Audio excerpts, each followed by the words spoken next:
რევოლუციის გუშაკთა კორპუსი მომიტინგეებს განურჩევლად ყველაფრისა ტყვიამრქვევებით ხოცავენ. ეს არც გაზიარებული ნათქვამია და არც მძიმე ფონის შექმნას ვცდილობ. ეს არის ის, რაც ირანში ხდება.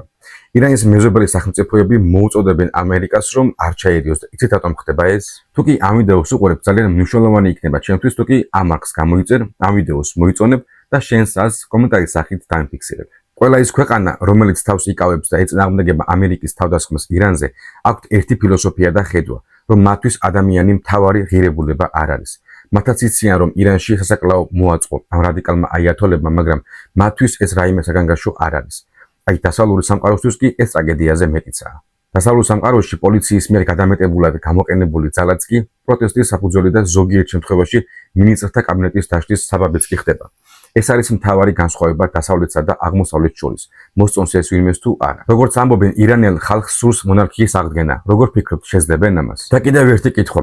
როგორ ფიქრობთ, რუსეთი დაეხმარება ირანს ისე როგორც დაეხმარა სომხეთს, ვენესუელასა და სირიას? თუ მიატოვებს მისთვის ასეთ მნიშვნელოვან მოკავშირეს? ჩემი აზრით, ზუსტად ისე დაეხმარება ირანს, როგორც წინა სხვა მოკავშირეებს. უმოქმედებაც მათთვის დახმარება. რას და ვისგან ელიან ირანელი ახალგაზრდები?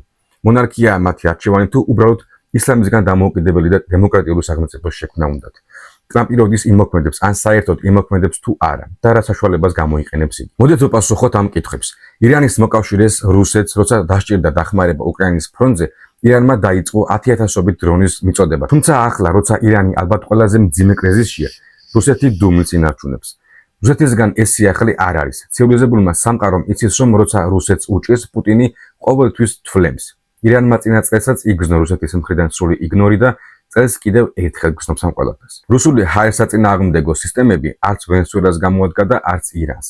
როგორც ჩანს, პუტინი მხოლოდ ლუკაშენკოს დაუდგა გვერდში, როდესაც 2020 წელს დიდმა პროტესტმა მოიცვა ბელარუსის ქუჩები.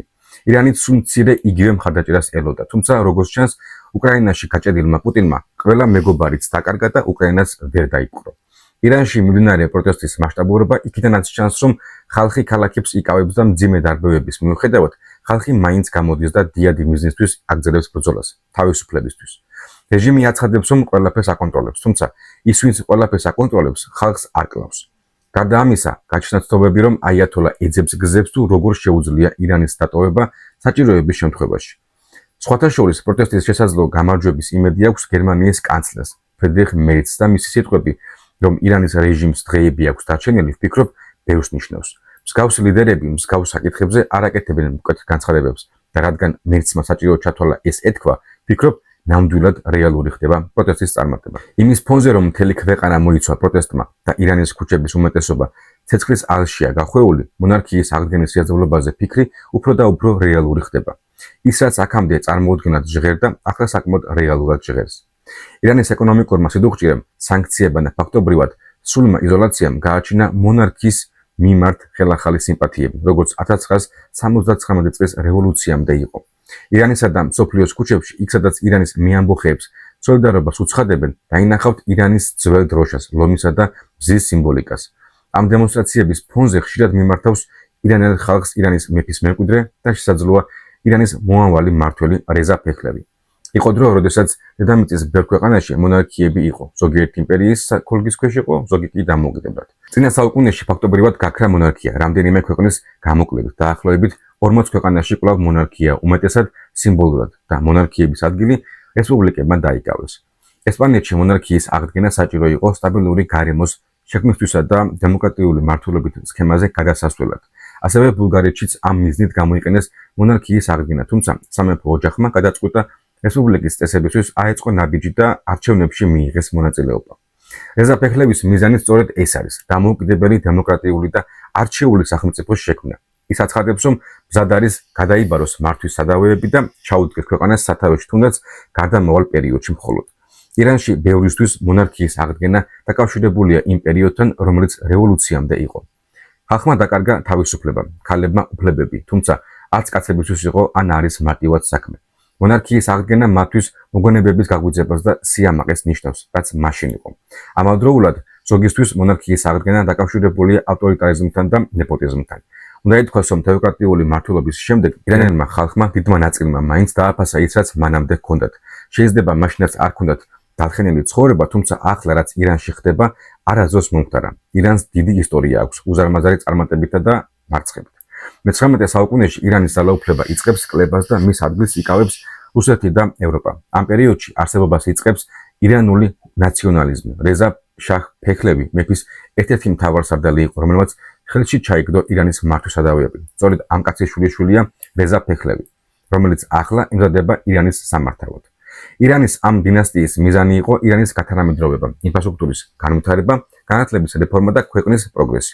რეზა ფეჰლევის მამა გამოირჩეოდა იმით, რომ ესმოდა თანამედროვე პოლიტიკა. სეკულარიზმის დიდი გულშემატკივარი იყო და ქალის უფლებებს დიდ პატივს სცემდა. სამეფო ოჯახი დიდ ფუფუნებაში ცხოვრობდა და ეს არისტოკრატიული ცხოვრება კიდევ უფრო მასშტაბური გახდა მას შემდეგ, რაც ნავთობზე მოთხოვნა გაიზარდა და ირანს გამორჩეულად დიდი რაოდენობის მარაგები აქვს. ირანის მოსახლეობა ხედავდა სამეფო ოჯახის და მასთან ასოცირებულ ხალხს თუ როგორ კარგად ცხოვრობდნენ ქვეყნის სიმდიდრის ხარჯზე და მათში ბრაზი ეტაპობრივად იზრდებოდა. მათთვის სამეფო ოჯახი ნეპოტიზმისა და კორუფციის სიმბოლო გახდა. 1978 წელს დაწყებული პროტესტი 79 წლის იანვარში ხელისუფლების გადაბარებით დასრულდა. ქვეყანა ჩაიბარა აიათოლა ხომენეიმ და ქვეყანაში ისლამური რესპუბლიკის ხანა იწყება. ირანში ცხოვრება რთულდება და იწყება მოსახლეობის ქვეყნიდან გასვლა მასიურად. ქვეყანა იმართება რელიგიური წესებით და მოსახლეობას რელიგიური უფლებები ეზღუდებათ, მათ შორის ქათა უფლებები სრულად გაქრა. ცხოვრების დონე მკვეთრად დაეცა. ეკონომიკური თვალსაზრისით ქვეყანა ჭაობისკენ უფრო მიემართებოდა, ვიდრე წინსვლა ჰქონდა. მთავრობის პრიორიტეტები მიმართული იყო პროქსი ძალების შექმნისკენ, როგორიცაა ჰეზბოლა, ჰუსიტები, ჰამასი და მათ მილიარდობით დოლარს ახარჯავდა. იმის ნაცვლად, რომ შიდა მოთხოვნები დაეკმაყოფილებინათ. წლების განმავლობაში კრიზისი მძაფრდებოდა და როგორც ჩანს, მთავარ პიკს სწორედ ახლა 26 წლის იანვარში მიაღწია. პროტესტის ტალღა იმდენად ფართომასშტაბიანი და მკაფიოა, რომ რეჟიმიც დააბნია და მათი მხრიდან ქმედებები იმაზე ბრუტალურია, ვიდრე ვინმეს წარმოედგინა. ცივილიზებული სამყარო ერის ტრამპის ქმედებებს, რადგან როგორც თვითონვე დაანონსა, აპირებს იმოქმედოს თუ კი ირანი წითელ ხაზებს გადაკვეთს. და წითელი ხაზები გადაკვეთეს მაშინ, როცა მომიტინგეების დახოცვა დაიწყეს. ამდენიმე წყაროს ცნობით მსხვერპლთა რაოდენობა 10,000 ცდება, როგორც ასევე ამბობენ, კიდევ უფრო მეტი უნდა იყოს.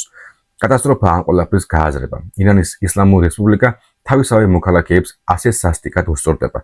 მოკლულთა უმეტესობა ახალგაზრდაა, რომელთა დამორჩილებაც ვერაფრით შეძლეს. თუ ხელისუფლება მოახერხებს პროტესტის ჩახშობას, მათთვის დიდი წარმატება იქნება ასეთი ხალხის ასპარეზიდან მოშორება, როგორებიც ამ პროტესტის მონაწილეები არიან. ხოლო თუ კი მოხერხდა რეჟიმის დამხობა, არც ერთ მათგანს, ვინც ახლა ბრძანებას ასცემს, ან ვინც ასრულებს, დიდი დრო აღარ უწერია. პროტესტი მზარდია, თუმცა როგორც ჩანს, რეჟიმის ცვლილებისთვის საჭიროა გარე ძალის დახმარებაც. ირანელი ახალგაზრდები და არა მხოლოდ ტრამპის მოქმედების მოლოდინში არიან. საინტერესოა ამერიკა და ტრამპი რა ტიპის დახმარებაზე საუბრობენ. კიბერშეტევებს, ჯარის შეყვანას განიხილავენ თუ საჰაერო დარტყმას მხოლოდ. ტრამპს უამრავი არჩევანი აქვს და მასზეა დამოკიდებული, რომელ მათგანს მიენიჭებს უპირატესობას. ამ ეტაპისთვის 25%-იანი ტარიფები დაუწესა ყველა იმ ქვეყანას, ვინც ირანთან თანამშრომლობს და ვაჭრობს ამერიკასთანაც. ეს უმეტესად გზავნილი იყო ჩინეთისთვის, რომ არ ჩარეულიყო ამ საკითხში, რადგან აქ ამერიკას თავისი ინტერესი აქვს. ტრამპი განიხილავს ბევრ ვარიანტს, მათ შორის უშუალოდ ხამენეის ლიკვიდაციას ან ნავთობის ტანკერებზე დარტყმას, რაც ირანის ეკონომიკაზე კიდევ უფრო მძიმედ აისახება. ვნახოთ, ტრამპისგან არაფერია გამორიცხული. შეიძლება ირანში არეულობა ზელენსკის დააბრალოს. არაფერი იქნება გასაკვირი მისგან. ჩვენ კი ირანელ ხალხს და ირანელ ახალგაზრდებს თავისუფლება და გამძლეობა ვუსურვებთ. თუ კი ამ ვიდეოს უყურებ, ძალიან მნიშვნელოვანი იქნება ჩემთვის, თუ კი ამ არხს გამოიწერ, ამ ვიდეოს მოიწონებ და შენს აზრს კომენტარის სახით დამიფიქსირებ.